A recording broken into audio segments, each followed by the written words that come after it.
रोप foundation Wardha जिल्ह्याच्या वतीने आज देवळी तहसील कार्यालय येथे नायब तहसीलदार महोदय यांना मराठवाड्यात झालेल्या अतिवृष्टीतील नुकसानामुळे तेथील शेतकऱ्यांच्या पाल्याचं पालकत्व हे शासनाने घेण्याकरिता या विषयावर निवेदन देण्यात आले। मराठवाड्यातील शेतकऱ्यांच्या पाल्यांना त्वरित तात्काळ शैक्षणिक साहित्याची मदत किंवा त्यांच्या शैक्षणिक फी मध्ये काहीतरी माफी करून या संदर्भातील सगळी तरतूद शासनाने लवकरात लवकर करावी असे मजकूर असे मुद्दे या निवेदनामध्ये देण्यात आले होते। सन्माननीय तहसीलदार साहेब यांनी लवकरात लवकर या निवेदनाची दखल घेणार असे आश्वासन देखील दिले आहे। जिल्हाध्यक्ष कौस्तुभ पाचडे यांच्या नेतृत्वामध्ये निवेदन देण्यात आले। नमस्कार, इन्क्लाब, मी कौस्तुभ पाचडे, रोप फाउंडेशन जिल्हाध्यक्ष वर्धा।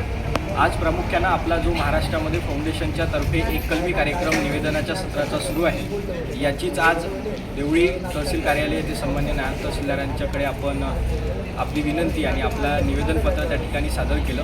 प्रमुख मागणी आणि विषय आपला हाच होता की जी मराठवाड्यामध्ये अतिवृष्टीमुळे ज्या शेतकऱ्यांचं नुकसान झालं त्या प्रत्येक शेतकऱ्यांच्या पाल्यांची जबाबदारी शासनाने घेऊन त्यांचे शैक्षणिक सत्र असतील किंवा शैक्षणिक वर्षाचं जे नासाडी झालेली आहे त्यांचा आता उद्ध्वंसाकडं ती लोकं वळलेली आहेत, त्याची कुठेतरी जबाबदारी शासनाने घेऊन त्यांच्या शैक्षणिक साहित्य असतील, शैक्षणिक फी असतील, परीक्षाचे खर्च असतील, या सगळ्या जबाबदाऱ्या शासनाने घेऊन त्यावर कुठेतरी आता मार्ग काढावा आणि आमच्या शेतकरी मित्रांच्या, शेतकरी पुत्रांचं, आमच्या भावंडांची जबाबदारी शासनाने घ्यावी, इतकाच नम्र विनंती आहे आणि शासन नक्कीच घेईल, एवढाच मनस्वी आशावाद।